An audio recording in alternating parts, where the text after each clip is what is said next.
Mauritius से, जहां प्रधानमंत्री नरेंद्र मोदी अब पापुआ न्यू गिनी पहुंच चुके हैं। ये वहां की आप तस्वीरें देख पा रहे हैं। बहुत ही महत्वपूर्ण ये यात्रा। हम लगातार पिछले आधे घंटे 36 मिनट से इस बात को चर्चा कर रहे हैं कि किन मायनों में प्रधानमंत्री नरेंद्र मोदी की जो यात्रा, ये देखिए, भारतीय परंपरा के तहत वहां के जो राष्ट्राध्यक्ष हैं उन्होंने, मुझे लगता है, पांव छूकर उन्हें प्रणाम किया है। प्रधानमंत्री का पांव छूकर उन्होंने प्रणाम किया। ये इन तस्वीरों में स्पष्ट तौर पर हमें दिखाई दिया। और उसके बाद उनके जो कैबिनेट के जो वरिष्ठ, उनके जो मंत्री हैं, उनके साथ उनका इंट्रोडक्शन कराते हुए, और प्रधानमंत्री भी सबका अभिवादन स्वीकार करते हुए। पापुआ न्यू गिनी की ये लाइव तस्वीरें आप सिर्फ और सिर्फ डीडी न्यूज़ के जरिए देख पा रहे हैं। ये लाइव तस्वीरें, प्रधानमंत्री पापुआ न्यू गिनी पहुंच चुके हैं। कल बहुत ही महत्वपूर्ण ये बैठक होने वाली है, जिस बात का जिक्र हम अभी कर रहे थे। Forum for India Pacific Islands cooperation, FIPIC जिसका शॉर्ट फॉर्म है, उसके शिखर सम्मेलन में प्रधानमंत्री भाग लेंगे और पापुआ न्यू गिनी के जो राष्ट्राध्यक्ष हैं, दोनों मिलकर इसकी सह अध्यक्षता करेंगे। जैसा कि हमारे दोनों ही मेहमान बता रहे थे कि भारत और पापुआ न्यू गिनी के संबंध बहुत पुराने हैं। हालांकि जो इंडियन डायस्पोरा है उनकी तादाद बहुत कम है, लगभग 3000 से ज़्यादा के आसपास है, 3000 से 4000 के बीच। लेकिन बावजूद इसके ये जो संबंध हैं दोनों ही देशों के बीच, वो काफ़ी मजबूत हुए हैं, धीरे धीरे और भी प्रगाढ़ होते जा रहे हैं। और कल जिस तरह से forum for India Pacific Islands cooperation के शिखर सम्मेलन में हिस्सा लेंगे,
ये आप सीधी तस्वीरें देख रहे हैं पोर्ट मोरेस्बी से, जहां के प्रधानमंत्री वहां जो स्थानीय जो लोग हैं और जो पारंपरिक नृत्य है उनके जरिए उन्होंने वेलकम किया है हमारे प्रधानमंत्री का, वहां पहुंच चुके हैं। हमारे सहयोगी भी सुधाकर दास इस वक्त वहां मौजूद हैं। सुधाकर, हमने देखा कि बहुत ही गर्मजोशी के साथ प्रधानमंत्री का स्वागत किया गया।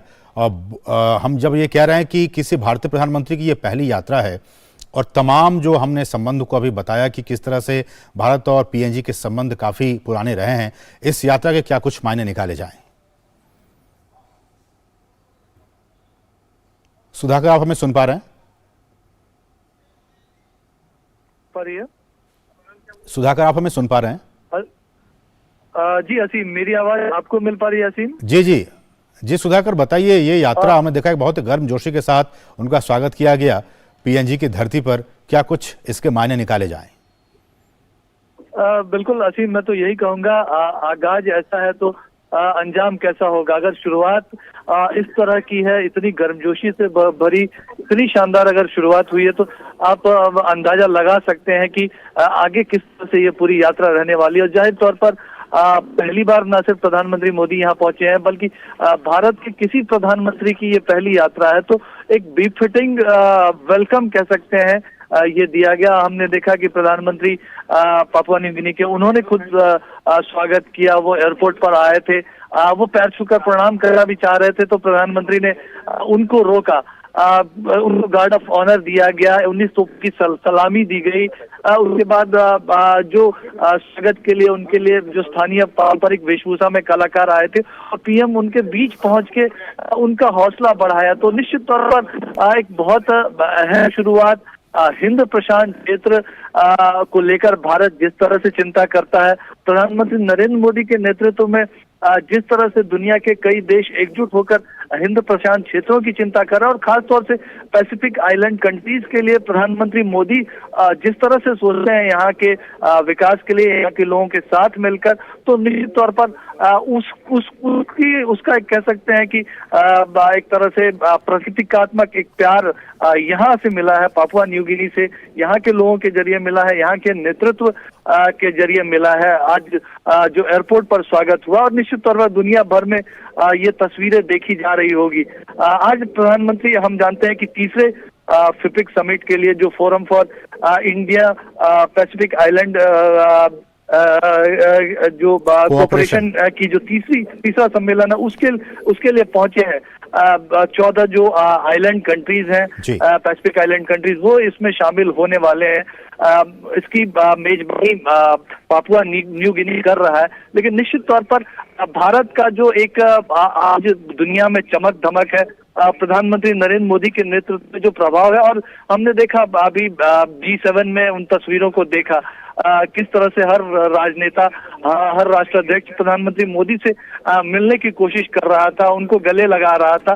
तो वो जो ताकत है और प्रधानमंत्री मोदी जिस तरह से हर छोटी चीजों को की चिंता करते हैं, हम जानते हैं कि उनका जो सागर डॉक्ट्रिन है, security and growth in the region for all, तो वो एक जो सागर डॉक्ट्रिन है जिसमें इस तरह के जो छोटे द्वीप हैं उनकी चिंता करना, उनके सस्टेनेबल डेवलपमेंट की चिंता करना, उनको कैसे तकनीक मिले, यहाँ के लोगों को किस तरह से सुविधाएं मिले। और लगातार प्रधानमंत्री मोदी निश्चित तौर पर आज पहली बार आए हैं यहाँ पे, कोई भारतीय प्रधानमंत्री पहली बार आया, लेकिन पीएम मोदी के नेतृत्व में यहाँ के लोगों की मदद जो लगातार की जा रही है। और असीम, अभी शायद हम कैमरे में ना दिखा पाए, लेकिन रास्ते में भी हमको उनके काफिले को देखने के लिए, उनकी एक झलक पाने के लिए लोग खड़े हुए दिखाई दे रहे हैं। तो ये प्यार है प्रधानमंत्री मोदी, जो भी कुछ सुना होगा, जो भी यहाँ के लोगों को जानकारी होगी और उसके आधार पे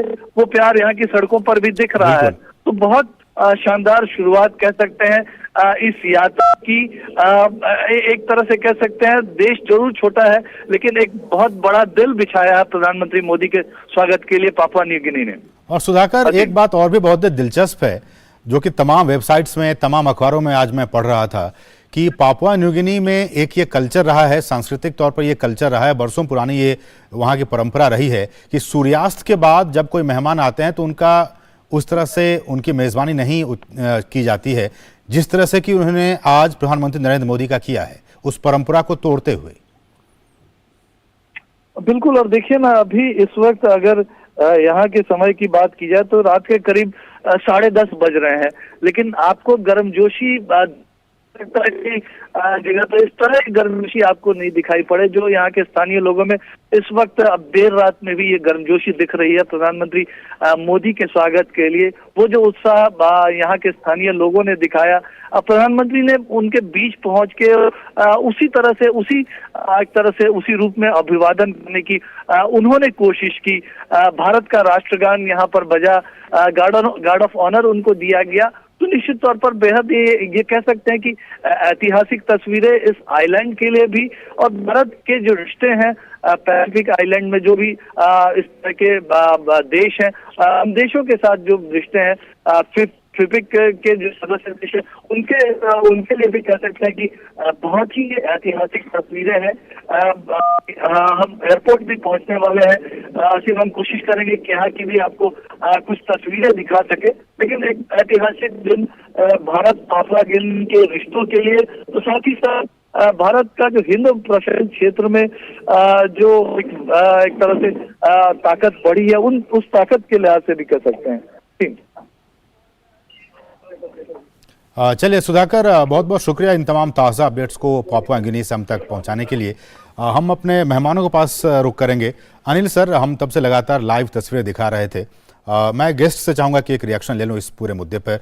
अनिल सर हमारे साथ जुड़े हुए हैं। अनिल सर, हमने अभी दिखाया तस्वीरों में, लाइव तस्वीरें दिखाई हमने कि किस तरह से वहाँ पर प्रधानमंत्री जब पहुँचे तो पापुआ न्यू गिनी के प्रधानमंत्री, एक तो दो बातें, एक तो हमने आज तमाम अखबारों में पढ़ी ये बातें कि सूर्यास्त के बाद वहाँ जब कोई मेहमान आते हैं तो उनकी इस तरह से मेहमान नवाजी नहीं की जाती है। उस परंपरा को तोड़ते हुए वहाँ के पीएम ने, हमने देखा कि वो आए और इस तरह से वहाँ पे उनका ग्रैंड वेलकम किया गया।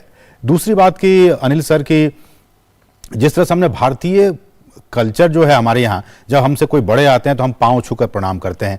हमने वहाँ पीएनजी के पीएम को देखा, वो पाँव छूकर प्रधानमंत्री से उन्होंने आशीर्वाद लेने की कोशिश की। इस पर आपकी प्रतिक्रिया?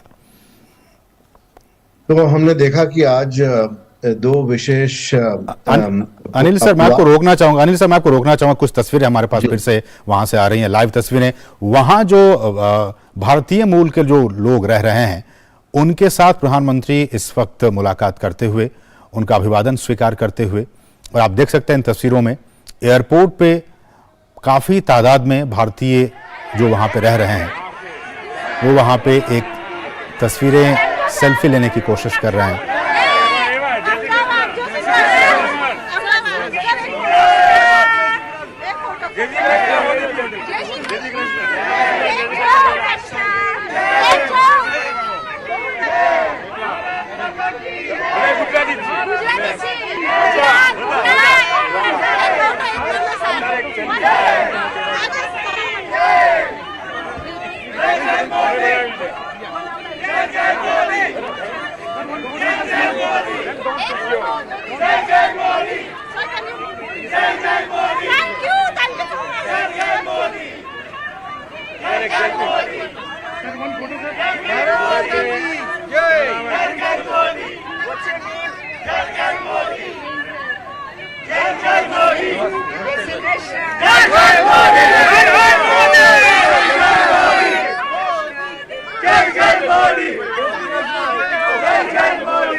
तो ये आप सीधी तस्वीरें देख रहे हैं पीएनजी की राजधानी पोर्ट मोरेस्बी से, जहां प्रधानमंत्री नरेंद्र मोदी के जयकारे लोग लगा रहे हैं।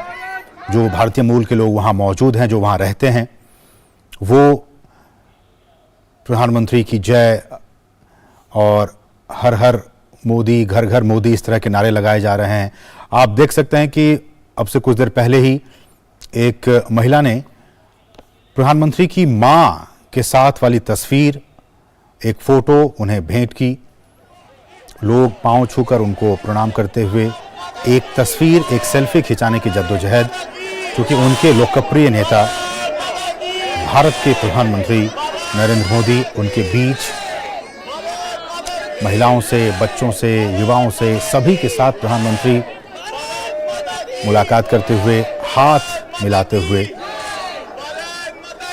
और आप स्पष्ट सुन सकते हैं भारत माता की जय, प्रधानमंत्री मोदी की जय। ये जयकारा, ये नारे वहाँ जो मौजूद भारतीय वंशी हैं, भारत के लोग हैं, भारतीय मूल के लोग वहाँ रहते हैं। हालांकि इनकी तादाद बहुत ज़्यादा नहीं है, 3000 से 4000 के बीच ही है, लेकिन इन तस्वीरों से देखकर ऐसा लग रहा है कि ये तमाम जो भारतीय लोग वहाँ रह रहे हैं, वो सभी के सभी इस वक्त एयरपोर्ट पर मौजूद हैं उनके स्वागत के लिए। हमारे साथ हमारे सहयोगी सुधाकर दास भी वहाँ से जुड़े हुए हैं। सुधाकर, एक तो हमारी आबादी वहाँ पे बहुत कम है, इंडियन डायस्पोरा जो है वो लगभग 3000 से 4000 के बीच में है, और इन तस्वीरों से ऐसा लग रहा है कि तमाम जो लोग वहाँ रह रहे हैं वो सभी आज आ गए हैं एयरपोर्ट पे पीएम के वेलकम के लिए। आसिम, आप भी कह रहे हैं करीब 4000 भारतवंशी यहाँ रहते हैं, लेकिन मुझे लगता नहीं है कि यहाँ से जो भारत माता की गूंज, हर हर मोदी, घर हर मोदी की जो आवाज जा रही थी, वो दिल्ली तक जमकर पहुंच रही होगी। मुझे जरूर उम्मीद है आसिम। बिल्कुल, और ये हम जब सुधाकर जब कहते हैं कि ट्रैक टू डिप्लोमेसी में सॉफ्ट पावर, भारत की जो कल्चर है, यहाँ की जो सभ्यता है, इन बातों को बहुत ही जोर शोर से भारत और जो तमाम मंच हैं, वैश्विक मंच, उस पर लगातार भारत उठाता रहा है। मेरा सवाल यहाँ पे ये होगा कि इंडियन जो डायस्पोरा है,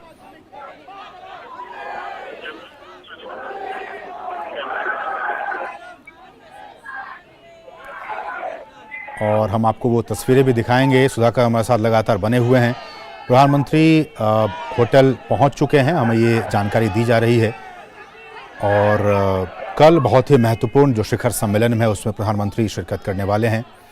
ये तस्वीरें आपसे कुछ देर पहले की हम आपको बताएं, ये तस्वीर आपसे कुछ देर पहले की हैं जब प्रधानमंत्री एयरपोर्ट पे थे, और वहाँ पे जो भारतीय मूल के लोग हैं वो उनके स्वागत के लिए, पीएम के स्वागत के लिए वहाँ पे खड़े थे। अब प्रधानमंत्री वहाँ से बहुत ही पास जो होटल है वहाँ पे वो पहुँच चुके हैं, और कल जो बहुत ही महत्वपूर्ण शिखर सम्मेलन है उसमें प्रधानमंत्री शामिल होने वाले हैं। सुधाकर, हम आपसे ये जानना चाह रहे थे कि जो इंडियन डायस्पोरा है, विश्व के तमाम जो देश हैं उसमें भारतवंशी रहते हैं, इंडियन डायस्पोरा का रोल किसी भी देश के जो द्विपक्षीय संबंध होते हैं उनमें वो किस तरह का रोल प्ले करते हैं? देखिए, बहुत महत्वपूर्ण है। भारतवंशियों ने दुनिया के किसी भी हिस्से में वो रहते हैं, उन्होंने अपनी मेहनत की वजह से, अपने प्रोफेशनलिज्म की वजह से, अपने व्यवहार की वजह से वो एक बड़ी जगह बनाई है दुनिया भर में। और निश्चित तौर पर आज जब प्रधानमंत्री नरेंद्र मोदी के नेतृत्व में दुनिया भर में भारत एक तरक्की के नए मुकाम गढ़ रहा है, भारत एक सॉल्यूशन प्रोवाइडर बन रहा है। भारत आज जो दुनिया के मुद्दे हैं, समस्याएं हैं, चाहे किसी तरह की समस्या हो, शांति स्थिरता का मुद्दा हो, पर्यावरण से मुद्दे हो, तो उसमें भारत जब एक रास्ता दिखा रहा है, तो निश्चित तौर पर चाहे भारतवंशियों के उनके परिश्रम की वजह से या फिर प्रधानमंत्री नरेंद्र मोदी के नेतृत्व के चलते आज भारत चमक धमक प्रभाव ऐसा अनपैरेलल्ड आप कह सकते हैं, वो आज यहाँ भी दिख रहा है। प्रधानमंत्री मोदी को लेकर अगर बात की जाए तो जहाँ भी जाते हैं इसी तरह से भारतवंशियों का ये छोटा एक आइलैंड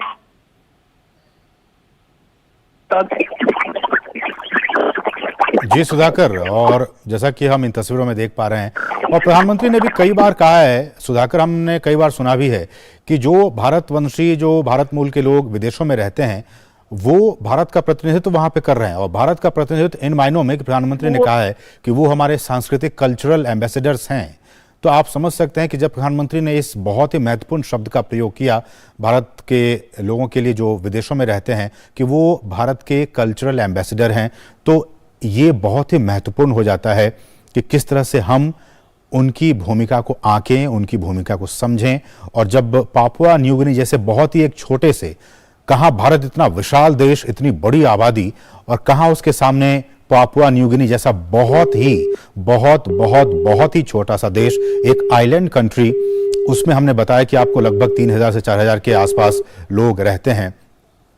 ये बहुत ही महत्वपूर्ण हो जाता है। हमारे साथ लगातार दोनों खास मेहमान जुड़े हुए हैं। हमारे साथ एम्बेसडर अनिल वाधवा जी भी हैं और हमारे साथ डॉक्टर अंशु जोशी जी भी हैं। अंशु मैम, जैसा कि हमने कहा कि प्रधानमंत्री ने कई बार कई मंचों से कहा है कि हमारे जो भारतवंशी जो बाहर के देशों में रहते हैं, विदेशों में रहते हैं, वो भारत के लिए एक तरह से कल्चरल एम्बेसडर हैं। वो इस तरह से एक बहुत ही महत्वपूर्ण रोल प्ले करते हैं विदेश में, जहां वो जिस भी कंट्री में वो रह रहे हैं। इन मायनों में देखा जाए तो कैसे आप देखते हैं, क्या आंकते हैं जब इंडियन डायस्पोरा इतनी बड़ी तादाद में विदेशों में हैं, उनके साथ और उस कंट्री के साथ वो किस तरह का रोल